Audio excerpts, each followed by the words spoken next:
Is it live or is it Memorex? Keith, where are we? We're at the Arkansas River. We are right above the 3rd dam in Little Rock. And we're going to be doing a little bit of trout lining today. I know there's a lot of shows out there about bass fishing and all kinds of other good stuff, and I think it'd be interesting for people to know a little bit about trout line and catch some big catfish on the river. I personally think it's one of the best places to catfish at. I've been doing it since I was probably 6 or 7 years old. My grandfather was a commercial fisherman here. He ran nets out here, and I just kind of took to liking it myself.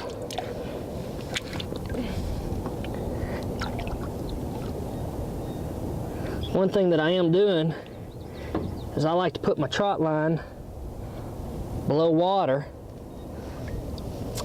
and I don't use buoys or markers. You just got to remember where you put it. But unfortunately, if you mark it or put it above the water line, lots of times people want to run your trot lines before you do. So that's kind of how we have to do it nowadays.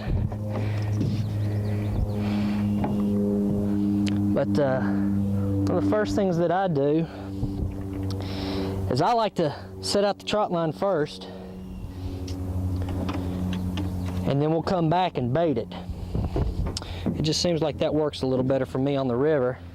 Now on a lake, you probably get by with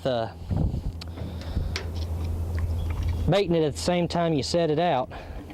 But river has a little bit of current, so it's probably best that we put out the hooks first.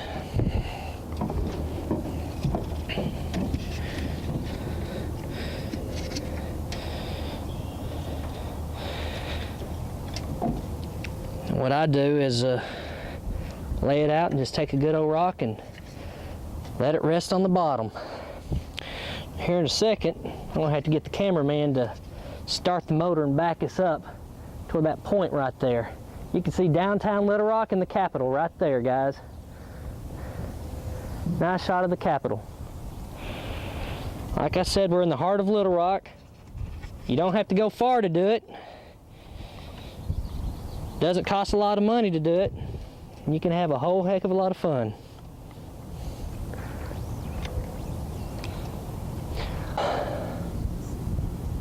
Look at that. Isn't that pitiful? Oh, there's not a hook on it. Never mind. I was gonna say, isn't that pitiful?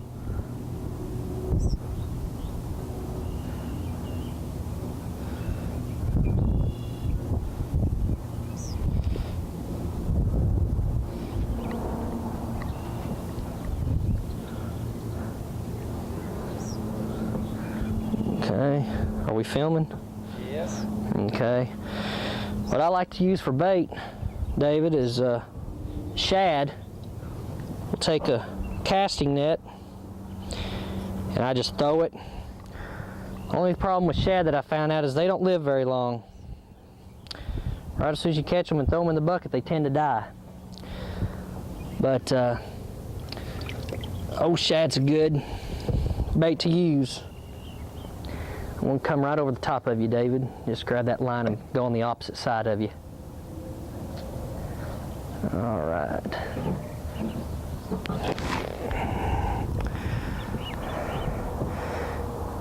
Another good bait that you can use is brim. But you got to be careful. You need to keep them about 3 inches when you use brim.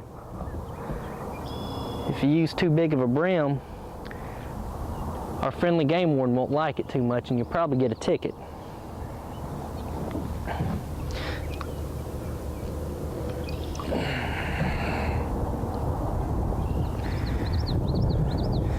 Another good bait that I found out is buffalo. And the river has plenty of buffalo in it. And you could take it and cut it up.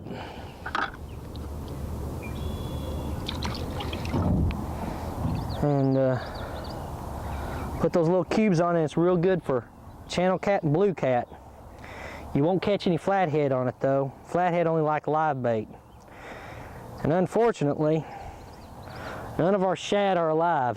They're all stiff. So we're not going to catch any flatheads.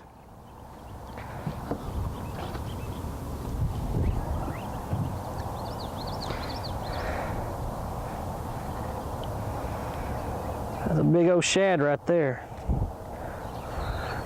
Hopefully we'll catch a big old fish.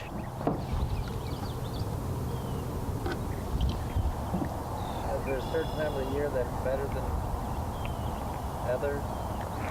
As far as shad? No, cat or trout-line. Oh, Trout-Line? Oh, really, you could pretty well do pretty good year-round. I like this time of year. They're starting to run. They're spawning right now. And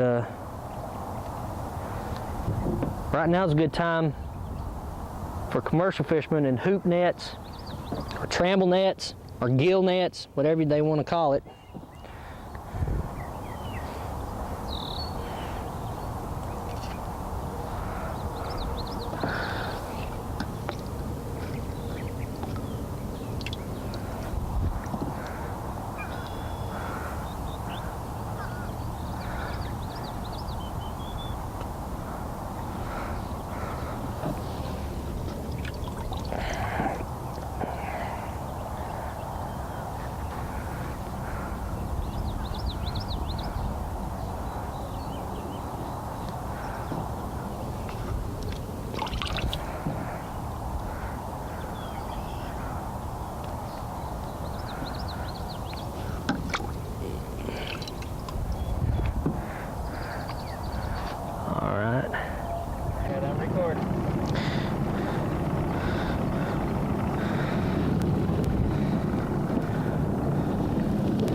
David, I'm going to show you a trick that my Uncle Ronnie taught me.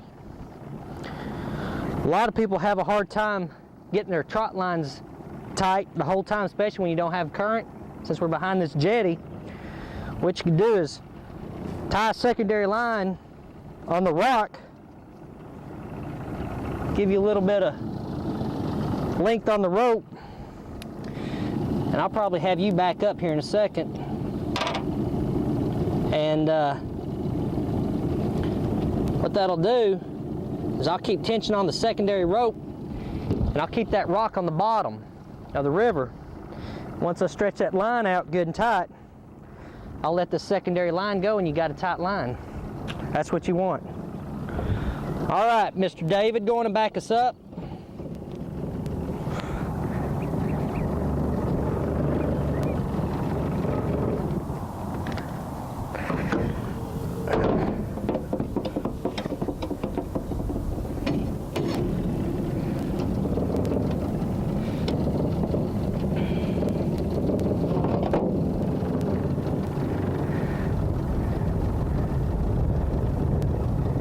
Keep backing up toward that building back there, and I'll straighten this out good and tight. You got in reverse? Yeah. Okay. What I'll do,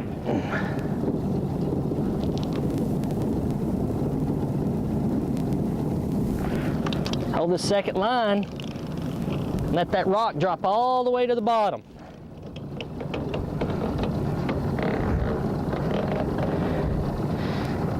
Kind of hold on to it. There it is. It's bumping bottom right there. Now you can take that second rope, let it go. You got a real good tight trot line. I won't even charge you for that information.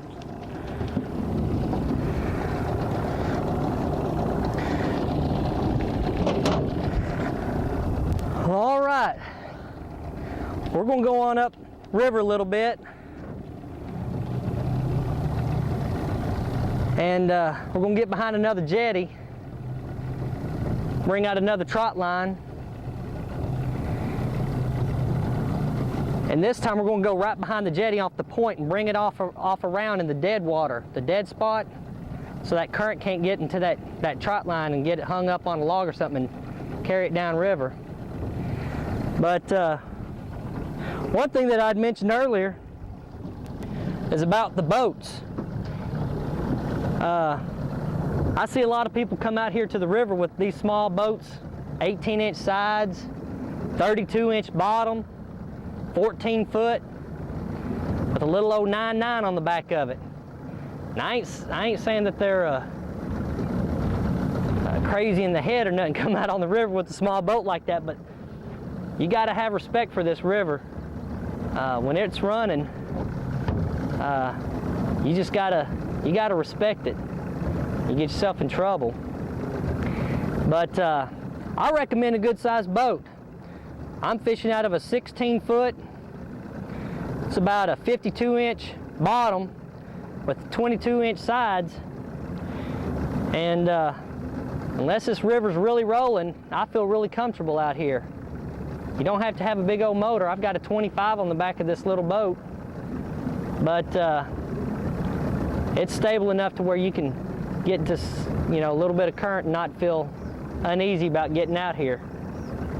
But you just got to respect this river. A lot of people have lost their lives out here, that's for sure. Well, why don't you throw me some water, man? I've been working while you filming. Give me some water. That bag right there. Clear Mountain natural spring water. Is that good stuff? Sure is. I never had it before.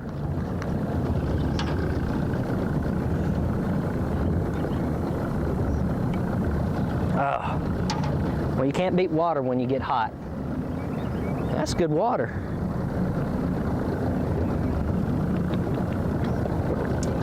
You know how some of that bottled water has that aftertaste? This stuff don't have it.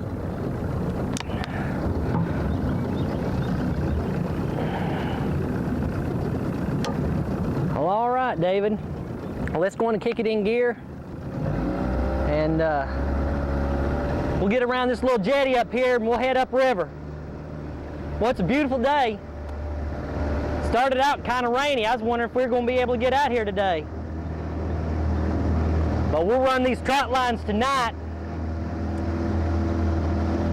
Then we'll run them early in the morning. And I'll rebait them each time. And next time you're going to get to come out with me. Be tomorrow morning, afternoon sometime. Depends if I'm going to invite you how I do tonight, if we got fish or not. If we don't have any fish, I'm not going to let you come out tomorrow. You won't be able to film the bad side of fishing. Little turbulence right here on this water coming off the end of this point. You got a lot of big fish that'll hold up in this area right here. They don't have to fight the current. And the small fish that get caught up in here, they'll just have a big old feeding frenzy right here. So we're going to put a trout line right here and bring me up over on this point right here. That's good. And we'll tie off and hopefully catch some good fish in this area.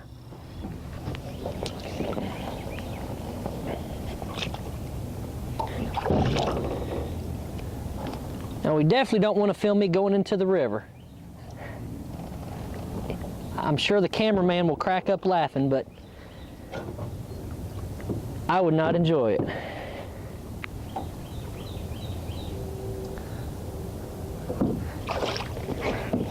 Well, that's slick. Bring it on around here.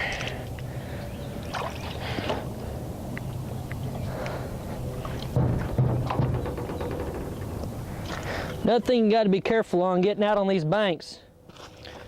Snakes are out already. So just kind of look where you put your feet at.